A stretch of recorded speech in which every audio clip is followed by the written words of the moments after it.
So, what I want to do today is to start thinking and pushing forward the ideas that Marion, I know, was talking about in her lecture on Monday.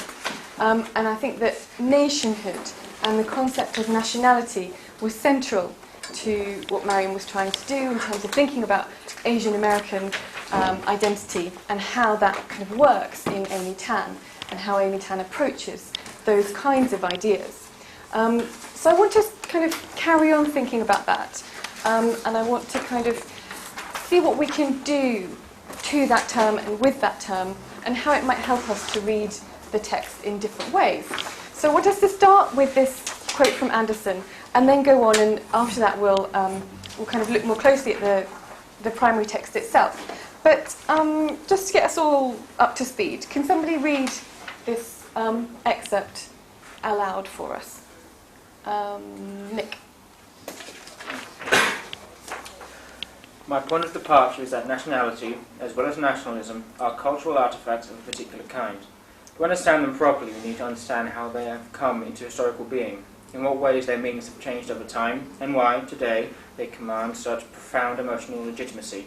I will be trying to argue that the creation of such artifacts towards the end of the 18th century was the spontaneous distillation of a complex crossing of discrete historical forces, but that, once created, they became modular, capable of being transplanted with varying degrees of self-consciousness through a great variety of social terrains to merge and be merged with a correspondingly wide variety of political and ideological constellations.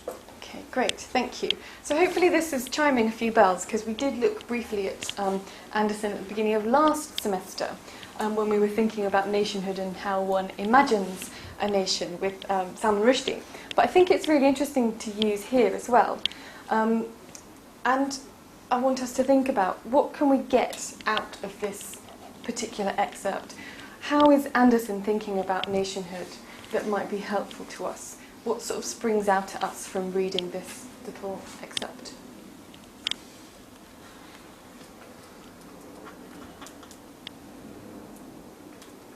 The fact that they're cultural artifacts rather than any sort of scientific base to it. It's literally something that we've created as humans amongst our cultures. This idea of nationhood and nationality. Okay, so nationhood as something created, so not scientific, not sort of, so Anderson's not interested in a kind of anthropological sort of idea of ethnicity. He's interested in it culturally. And that word artifact is kind of interesting as well. Well, it sort of implies something past, something from the past. But we look at today, we observe today, still observe. So, well, Anderson is a historian. He's obviously interested in how nationhood is created through history, how it's a kind of historical creation. Absolutely, great. What else? The word modular that's used when it says capable of being transplanted with varying degrees to different social terrains and political and ideological constellations sort of gives the idea that once it was sort of created, you could actually use it in stuff that had been written before it had been coined, and now you can use it for sort of almost anything. Doesn't, depending on what you use it on, depends what sort of success you get with it. Okay, so this sense of I'll be trying to argue that the creation of such artifacts towards the end of the 18th century was the spontaneous distillation of a complex crossing of discrete historical forces, but that once created they became modular, and he puts that in inverted commas, capable of being transplanted, blah, blah, blah, blah, blah. So, what does that mean, modular, then? That means that it can be broken up? And yeah, sort of, so you could have it into one type of nationhood and another type, and you can apply it to different sort of types of art. So nationhood is something that can be broken up and transplanted and taken to different places. Yeah.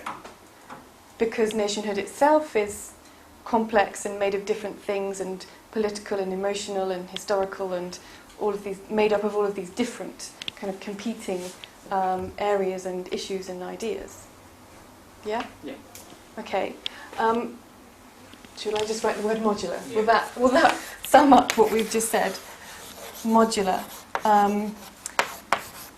Transplantable. I mean, that's interesting, isn't it, with regards to Amy Tan? If we're thinking of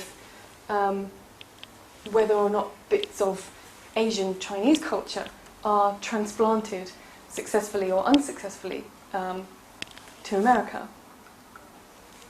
Something we might want to come back to. Anything else from this extract? Any other ways we can use Anderson to help us? It's like emotional legitimacy, profound emotional legitimacy. The idea that this sense, this modular, these rules or these political and ideological things that we attach to this idea of a nation gives us some sort of emotional connection. Mm-hmm. So, how would you? It's an emotional connection to nationhood, to a sense of what it is to be British or Chinese or whatever, is an emotional thing. And I mean, how would we sort of? How do we know that? How do we define that? I suppose in relation to the fact that you're with other people who feel that same emotion, who inhabit that same landmass and feel those same feelings about social, political ideals. Well, supposedly, if you're British, you like tea and whatever. So that it's a shared emotion, I guess. Mm-hmm. Yeah, absolutely. And I mean, I think that also links to, if we remember back to Rushdie and his idea about imaginary homelands. This idea of, I mean, Anderson doesn't sort of spell this out in that extract, but I think imagination is a really important way of investing in nationhood. We kind of imagine it, don't we? In the same way that we sort of emotionally invest in it, we imaginatively invest in a concept of nationality or nationhood. Or don't, or disinvest. Anything else? Anything else interesting?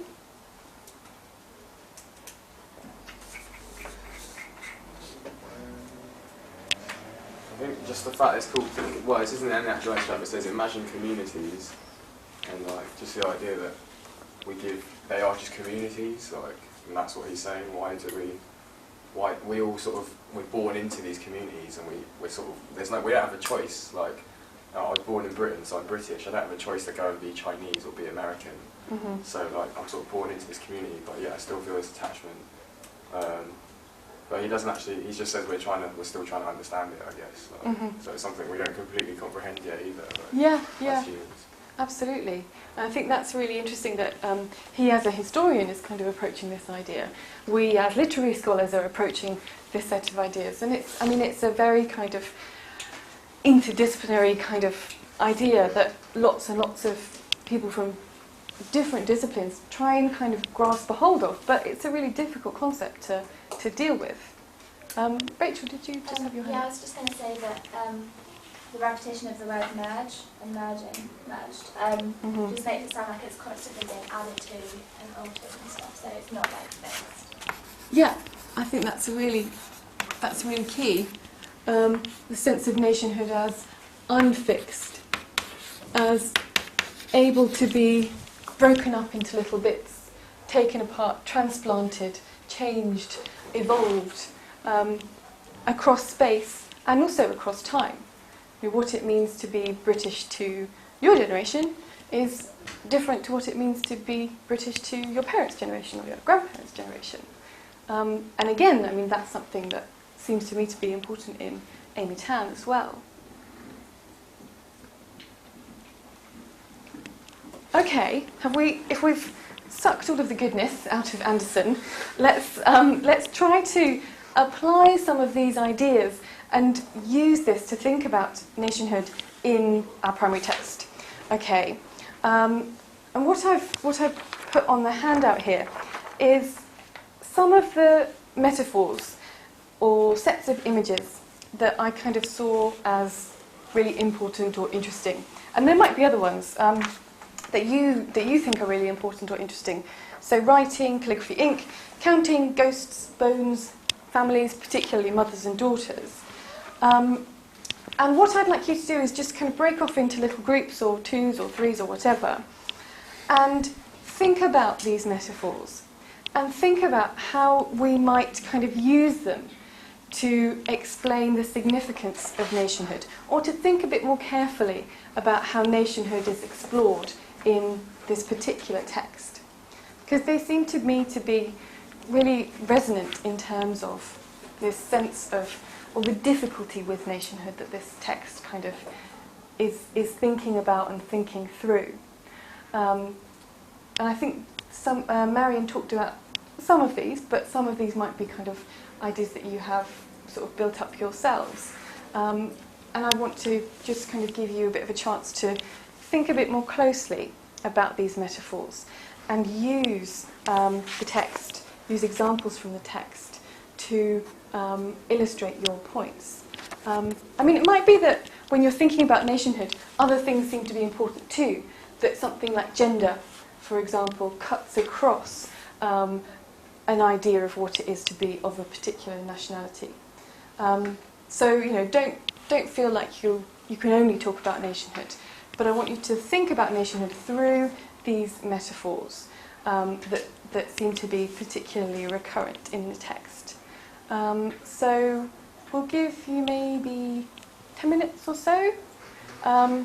So can we do twos, threes? Is that okay?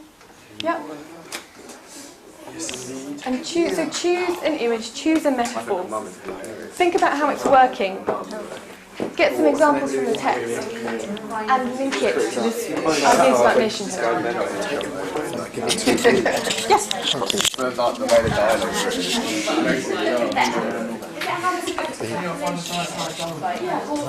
Yeah. Thank you. Good. It's like you never put your hands up in class, you just wanted a 15-minute phone, didn't you? Don't lie. I was like, Rachel never talks.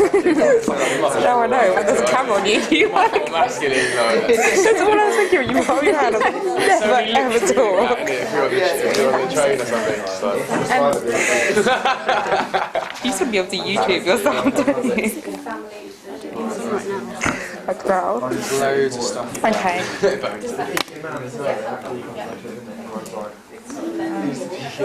I think with stuff like the bones and the writing represents like the different families. Try and marry up in it. So if you know the bones. Have you read it? Yeah. And they're part of the dowry. Have you read it? Do you even need to ask me that question? I collapsed the weekend, alright? I have an excuse. Just one. Oh, what do you prefer, writing or bones? Yeah, there's more stuff about I don't know, ghosts could be quite a good one. American, Asian, like Chinese cultures. No, writing. Like the show between the Because door and that went into that. Isn't she? She's a ghostwriter, right? Yeah. Or self-help. So it's kind of like linking the past right in the with sand. She's just like, okay, I'll just Yeah. Story of how she's trying to translate it. I'm yeah. confused. Her mum's nurse is actually her mum, right? There's the whole Yeah. American culture, like hamburgers. So should we just focus on that one? Which one we doing? The first one. Writing and calligraphy. Yeah. She's weird because that takes a lot of shit out. And she swallowed ink resin. Yeah. Don't tell me I can't Google. This is how I pass everything. I love how I'm saying all this like right. Really sorry. I'm some way through.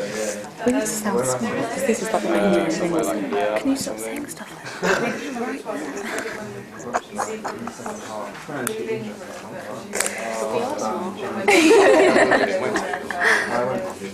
maybe YouTube. You're not finished like pies. That's what you had, that? That kind of links to the merging It's good, thing but that Anderson's on about. Yeah. Sick it off. Is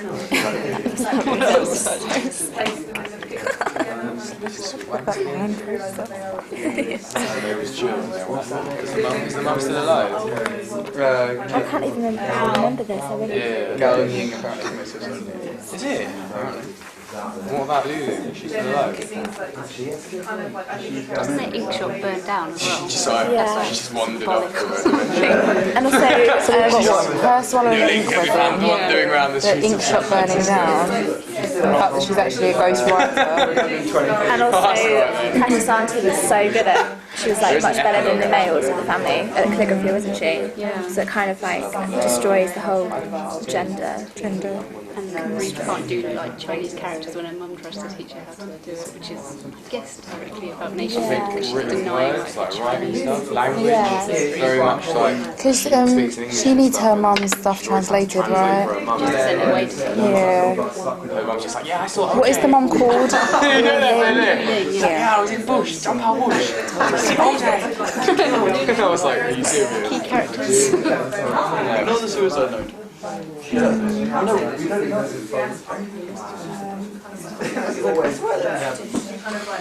Research is like spark notes. Everyone just kills himself there. Soap! I think it's more like just a lot to say about Chinese. Yeah, It's not about Chinese nothing to do culture. with Bones in American culture. And no one really seems like into her calligraphy apart from not when they're in and America. it's weird because, but like, then yeah, in obviously China. the calligraphy is like a sort of ancient thing, right? Very like revered art form. When she comes to America, and she has to do like discount prices side and stuff. Yeah, It's the yeah. very American thing of like consumer, Yeah, that's it. versus like tradition and like bowls of rice and stuff. Like there is, I think, tradition versus like progress in a way. Like, Definitely, it's the way the two like nationhood is in the different countries, isn't it? I suppose. So like consumer culture is like suffocating this ancient routine. yeah, definitely for her. Like, 'cause, you know, she can only do it to get money and stuff. Like, not as a Not something that's actually appreciated. Yeah, like in the exactly. rest, when they're in China, it says that there's loads of calligraphy like all over the shop, like outside shops and all this stuff. Which means loads. And like the second part, each chapter starts with like, I don't know if that's calligraphy, but food. I signs. think food is so important in culture. Like, Yeah, definitely. it's so massive. Like, Especially like it's not like when she organises that dinner, innit? And there's sort of like her family and then all the Westerners. separation. Yeah, and then but they all kind of like there's like squid and like octopus and stuff. Loads of weird But food. then, What is the metaphor regarding counting? At what point in the book does counting come from being Oh no, she counts on her hands. Yeah, fingers, it's like innit? to-do list. Everything to remember. And also, she goes on about at the beginning. She goes, she uses her hands to remember things. She'll be like, number one, do this, number two, and then she goes, she learnt off her mum. Then she explains like the Chinese way of counting is like having your hands like that and then going like that. Yeah. And then the American way of counting is just doing that. Yeah. she makes particular like. It is weird because like Texans as well in England we like Beckham are doing that. Yeah. In like Western culture, Asian culture they Beckham like that. Yeah. Come here. Like chlorine. Yeah, that is good. Don't know what that has to do with counting though, Lawrence. How does it mean? No, like you are right in the whole like the way people behave as well. Like certain things. And Kai Jing says this. Yes, I'm pretty sure of it. Okay. Well, if we can't find it, we'll just paraphrase. But why is it interesting that he says that? Because I don't know if nationhood is fluid and character is not. And yet nationhood makes up your character. Yeah. Like you can't change who you are. I'm pretty sure it says like you can't change your character. It's like your bones. Like it's just there. But that's it, bones break. Exactly. Ah, interesting. So you think I'm over my head. I need to find this quote. if you can find the quote, then it would give you a bit more practice on that idea. But I think that's a really interesting idea, and I think there are difficulties with this idea of nationhood being mergeable and flexible. Because I mean, you know, sometimes the imposition of an idea of nationhood on another nation is violent and aggressive. Well, I think the idea of nationhood. Where did you get that from? Everywhere, nowhere one. I found something. I think the idea of nationhood being a sort of fluid thing is only fluid over the course of history, not between the people. So I mean, like in one space of history, you've got your nationhood of, you've got Chinese nationhood, you've got American nationhood, and no matter how fluid they are changing in the future, when you bring them together, they're always going to be different. Big brother. So they're always going to be sort of solid in that sense, and sort of just cracking heads together.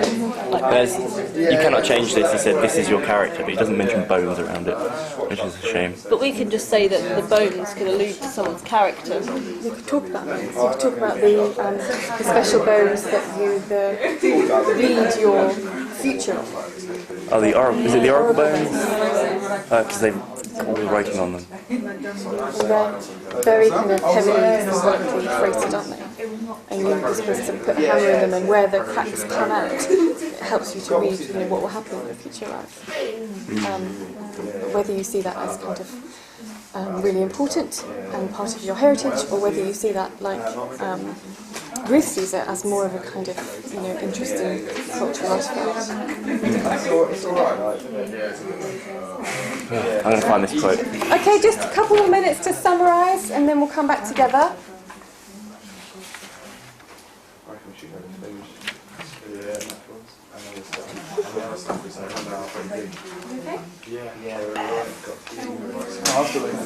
Family relations. You split off into different. Yeah, I kind of faded away after a while. Okay, well, Lawrence, you're I'm not. Ruth, are you? No, he's part of it. I'm just going to actually get something that can actually contribute them in a helpful way, which I'm not doing.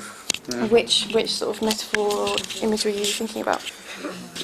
All the above. Could actually thought of some other ones, maybe not metaphors, but more just to do with nationhoods, like food. We talked about calligraphy, didn't we? Yeah, food's really interesting, isn't it? Yeah, because I thought that was very intrinsic to someone's culture. And you see, obviously, when they go to the restaurant and stuff, it becomes very obvious that, that's Chinese food. I don't know if I want that sort of thing. The hamburger's quite a big deal. Yeah, and then obviously she's told, eat a hamburger, or learn to spell hamburger, and these things that are the culture. I think what else was there? It was spiritual versus. And while they're at the restaurant, the girls, Art's daughters, when Ruth and Lu Ling start talking in their language, they call it spy language, don't they? And they're very reluctant to kind of enter into the turnip eating or whatever it is. But that whole episode's really interesting, isn't it? Actually, it's like two different nations pretty well. Like two different American, Chinese. It's about. We were talking about the counting right at the beginning. She explains how she counts stuff, but she don't have her mum on fingers, and that her mum counts the Chinese way like that, and she counts the American way like that. But there's very specific ways of just doing something like counting. So, do you know what I mean? Something that you'd think would be general to everyone is in fact not. It's specific to different cultures. Absolutely. Okay, so I'm going to ask you to think about maybe one or two of these big issues that you're thinking about when we report back. Okay, right, are we all ready? Have we all got something to say? Okay, Katie Jane is very perky. You can go first. Right, everybody, are we listening? Okay, Katie Jane and Mercedes. We were looking at bones with to do with nationhood, and we said that the idea of bones is differently perceived in each nation. It's the fact that they collect bones. In our nation, it's alien, but to them it's normal. And we were saying how different traditions can create, and because it is a tradition, it then links to the idea of history, and it is actually fact. It's not just made up. And we were looking at the Peking Man incident, because obviously that is just a collection of bones. And as Marion was saying in the lecture, when Amy Tam was writing that, all of the facts and everything are accurate, the location, the timing. So again, it's linking nationhood to history. And also we were looking at the value of the bones, and how in China they're regarded as something really important. And Mr. Chang wants to marry Lu Ling or her sister just to find out where the dragon bones are, and they're so important that someone would be willing to marry their son into a family just for gain of the bones. Whereas obviously in America, when Lu Ling and her mother moved there, and her daughter either, it's not they're not regarded as something as important. And then we were also looking at the incident where Ruth breaks her arm, where it's like a breakdown of nationhood because she completely rejects her mum. She doesn't talk to her. And we were saying like the conflict of nationhood like is what breaks down communication. So like by her breaking her arm, like obviously nobody can translate for Lu Ling for that period of time because Ruth refuses to talk. So there's like I don't know, their nationhood's corrupted, like the way that her arm's been broken, I guess. And we also thought it was quite interesting that she's proud of her daughter for breaking her arm because she's not crying. She's like, oh, she's very good, she doesn't complain. And so there's almost like pride there that her bone's been broken, which is quite strange. And yeah, it's pretty much. Yeah. I mean, I think that last point that you made is really interesting, isn't it? That Lu Ling kind of Lu Ling's attitude to the expression of emotion is very different to Ruth's and Art's and the kind of modern day San Francisco kind of attitude to the expression of emotion, which is all about kind of going to see your therapist and telling people about your feelings. But Lu Ling is much more kind of it's much more important to Lu Ling to be sort of distanced from her emotions maybe, or not to express those emotions as if they're kind of vulgar or something. As like I look at it like it's kind of like you have like a public face. So like just by not showing emotion in public, it's like showing that you're strong. That's the way I like her perception of it. Yeah, I think that's absolutely true.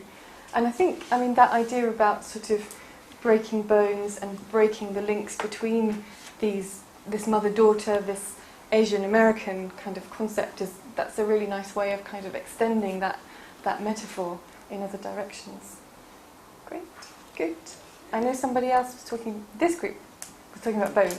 So shall we follow on? And there might be things that you want to build on. Okay, well, I kind of remembered Kai Jing saying that bones linked to character. And we were looking for something just now, but I think I found something in the book. There's a bit where she goes to Hong Kong and she's trying to get a ticket to America or for the train back. So she tries to sell her oracle bone, and the third shop obviously reacts very differently as if she's stolen it, so she knows it's worth a lot of money, and it says... Where is it? It was my 275 in my little green one. How could I sell it? It belonged to my mother and my grandfather. It was my connection to them. How could I hand it over to a stranger so I could abandon my homeland, the graves of my ancestors? The more I thought these things, the stronger I became. Kai Jing had been right. This was my character. So it's kind of interesting that it's her emotional connection to the past. She is literally being handed down a bone from her mother and from the Bonesetter, which is her grandfather. And we were saying that it's kind of interesting how nationhood is fluid in a way, but character in this book is not, and it will stay the same through the generations. I mean, can you say a bit more about that? Because there's a potential conflict there, isn't there? If we're going with Anderson's ideas of nationhood being fluid and merging and transportable, but an individual character not being fluid and being fixed. I mean, do you see that clashing in any way in the text, those ideas? But, I mean, we were talking about it, and then you sort of go, well, this is all about breaking bones. The whole way through, the bones that are in the book are broken. And so maybe sort of the changes in nationality, and sort of the conflicts that are seen between American and Asian nationality can be seen as those bones being broken. And I know Marion was sort of quite adamant that we thought about if, you know, when you set the bones again, are the, you know, they're fixed, but can you still see the scars? Like, is there still some sort of tension between them even when the rift's been sort of negotiated and it's become a settled thing in your life that you know you've got this combined nationhood? There's still going to be little tensions that you're going to notice in everyday life that other people probably won't. Yeah, I think that's really true and really kind of significant. And actually, you're right, there are lots of, this is actually, I mean, for a novel which has a very girly cover, there's quite a lot of violence in this text. There's the kind of Ruth's arm breaking, there's Luling jumping out of the window and attempting to commit suicide. There's Precious Auntie pouring boiling ink down her throat. And this sense of the ways in which these women are kind of self-destructive is quite a troubling one, I think, in this text. And I think you're right to suggest that the scars are as important as the healing, if you like, the scars that remain after those kind of events have been surpassed. I just remembered there's that bit as well where they've got the end of the world and they go through it, and she thinks sometimes that she sees bones and things and sometimes that she doesn't. It's quite interesting. I've not got a point to that, I've just remembered it. I'll think about it. Okay. Nick, did you want to add anything? No, Sam pretty much took my point. Okay. Well, we can come back to you if you think of your other points. Was anybody else thinking about bones? Or are we moving on to something else? This group here, thinking about ink and writing, yes? Yeah. Yeah? We just said that it links the past and the present, which goes back to Anderson's thing about merging. And also it's interesting that Precious Auntie was so good at calligraphy because it sort of goes beyond her gender constructing the boundaries of what women were supposed to be good at. Mm-hmm. Mm-hmm. And there was also Luling attempting to teach Ruth how to write in Chinese, and Ruth's not interested in the slightest. She doesn't really have any connection to writing in Chinese or to China apart from her mother. She sees herself as sort of wholly American, despite the fact that she's obviously got ties to China, whether she likes it or not. But she sort of rebels against it by as she sort of sees being taught to write Chinese as a punishment. She actually says that she knows the reason that her mother's making her do this is a punishment for work she's done previously. Mm-hmm. So that sort of broken nationhood idea. Absolutely, yeah. So this sense of kind of writing in, I mean, I guess quite literally your mother tongue for Ruth is not a kind of happy idea. It's a very conflicted and difficult idea. And we see that as well, don't we, when she has to get somebody else to translate Luling's memoir. She can't read it herself, and she starts to read it and she's kind of stumbling, and she says, you know, I've seen that shape before somewhere, but she can't quite extract meaning from that shape, from those shapes that are on the paper. Yeah, it's a miscommunication between China and America, I guess, and the mother and her on a sort of a smaller scale. So it's sort of that miscommunication between the two nations. Yeah, yeah, absolutely. Nisha, did you want to add anything? No. I mean, what about ink? Somebody was talking about the ink and the darkness of the women's hair who was working with the ink. Were you talking about this? Am I imagining this? Okay, what can we say about the darkness of the ink and the darkness of their hair? Because they say, don't they, they sort of, you know, have this myth that their hair stays so black and doesn't go white because these women are working with the ink. And it's only later that Luling finds out that actually they all dyed their hair, her mother, her aunties and her family. I mean, is that the ink and the women are sort of directly tied, aren't they? They say that they are the ones that take care of the ink rather than run the business. There's also a point about when their ink shop burns down after Precious Auntie's died, and she killed herself by swallowing ink. But obviously that ties into probably the larger theme of women in the novel, and the tie between the ink and the burning of the shop. It's like they even think it's revenge from the ghost of Precious Auntie, so it sort of directly ties into that. Absolutely. And I mean, it's also significant, isn't it, that this is a trade that absolutely the women are kind of fundamental to, but that gets lost from one generation to the next, that moves from their own family to being taken over by the Chang family, and then eventually that business kind of is overtaken and is defaults. And so there has to be kind of other ways for these women from this family to start defining themselves, because they can't tell those stories about how their hair stays black because they are using this ink all the time. They have to start telling other stories about themselves, and in this text in particular, moving to other geographical spaces. Yeah? I think it's kind of like how we were talking about, I think last week, like myths and stuff, and how it's almost like it's a modern myth that it's not something that you look back on in the past, it's actually happening now, but it's this kind of thing that is not true but is believed, and it's kind of like romanticised into this story that it's the ink that keeps it dark. And really, like, it's kind of foolish that any of them believe that, like, that through one, like, generation gap, then this is kind of like, and you can see how then myths and all the stuff about peaking man is believed, because that was like thousands and thousands of years ago, and if there's this kind of like breaking truth in one generation, then you can totally believe that there's all of that is like millennium. Yeah, I think that's really interesting, and that, I guess, makes the Luling section of this text all the more important, because it's in her words and it's integrated into the framed narrative, which is kind of contemporary.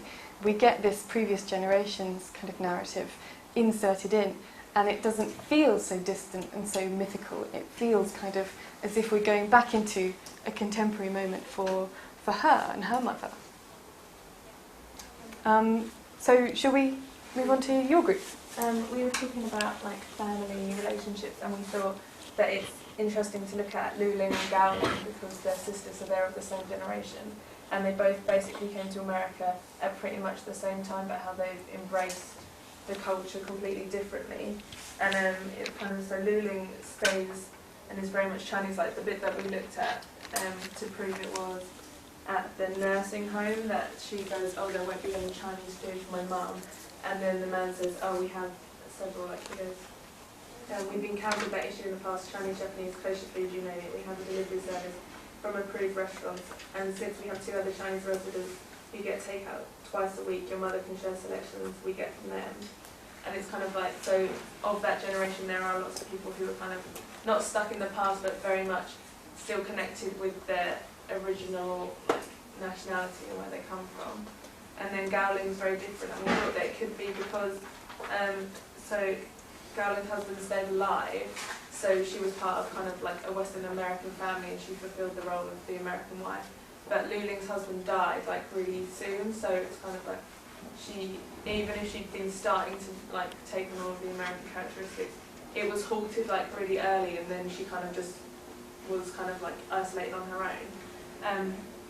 And we said as well that because so Luling's English isn't as good, and that's the thing that everyone notices the most, and Gowling's is really great, and she kind of like gets by completely fine.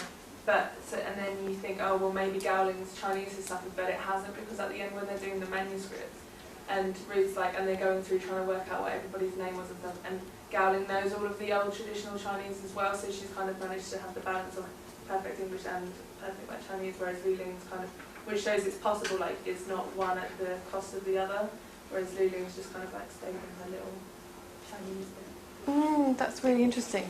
And I think we've been talking about ideas of nationhood kind of changing through time and through generations, but that kind of sisterhood as well as the mother-daughter relationship is really important in the text, isn't it? And absolutely suggests that there are differences in the way individuals kind of enact a nationality or are able to kind of find their way between 2 different nationalities. Sarah, does that represent your view as well? Yeah, I was just going to say that Luling seems more, she's not as easily adaptable in situations, so maybe her sense of nationhood is stronger. Yeah, that's interesting, isn't it? That sense of, if you're good at adapting to another space, culture, then are you more likely to forget where you've come from? And so are we suggesting that Luling's sense of herself as Chinese is stronger than other characters in the novel, or stronger than that of other characters in the novel? I think that's interesting. So she keeps some of the ways in some of the ways in which she refers to things like little girl time, or rather than saying, when I was 9, saying back in little girl time, is still connecting to her own childhood way of kind of thinking about things and approaching time, approaching numbers approaching dates, which are non-Western. But I think Ruth said at one point that she's become her mum's mouthpiece. Mm-hmm. So I think that's interesting how that she's translating her mother's nationhood and kind of adapting it and making it more Americanized. And translating, I mean, it's a word we haven't talked about, but it's a really interesting word in relation to this text, I think.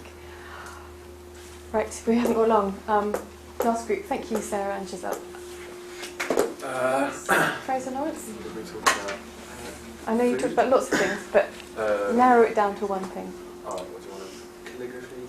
Yeah, talk about Lawrence made a good point about calligraphy and how sort of the importance of it in China.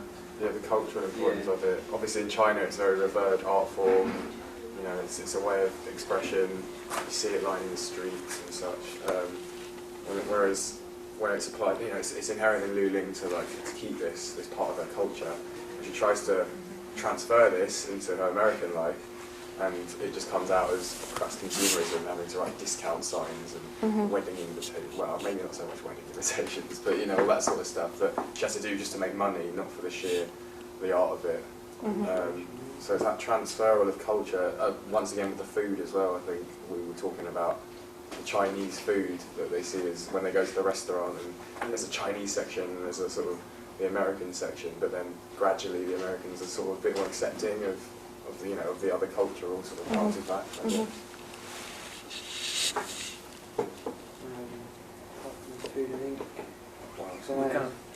I went off on a tangent.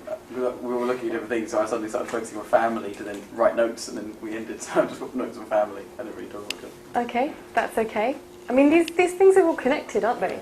If we're thinking about the ways in which calligraphy is a kind of family enterprise that, as this group was suggesting, Lu Ling tries to teach but fails to teach to Ruth. Food also being the way in which this family, these various kind of constellations of this family come together. And there's that set piece where Ruth kind of attempts to bring all the bits of her family together in the Chinese restaurant, and it's kind of tense and difficult. I think especially in America, because they've got that connection. Obviously, you were saying Lu Ling needs Ruth as a mouthpiece. But more than that, she doesn't eat American food, so she has to have Chinese food cooked to her. And with the calligraphy, that's how she passes on that story to Ruth. It's not through her sitting there and telling her. She gives her those signs, and Ruth has to then decipher those. So I think they were very important in that relationship, and in making that cultural bond as well. Because Ruth isn't Chinese in the sense that she was born in China, lived in China. I don't even know if she has gone to China. That's all right. I don't think she has. We don't know, do we? So, we're not told. But yet, we see her as being Chinese culturally, definitely in some way. And I think this book sort of makes us reflect on the ways in which we, as readers, kind of think about nationhood, think about nationality, think about what we might see as conflicts or mergers between different nationalities. And I think it does that in interesting ways. Some of the ways we've talked about today in terms of metaphors, in terms of images that are recurrent through the text. We haven't talked about structure really, but you might think about this is the same kind of structure as the Life of Pi, right? Frame narrative, but they're using that for very different ends, aren't they? These two authors.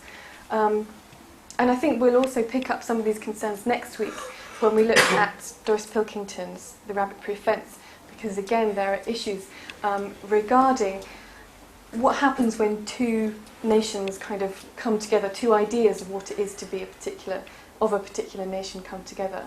And I think next week we'll sort of be thinking about that more in terms of conflicts than merger.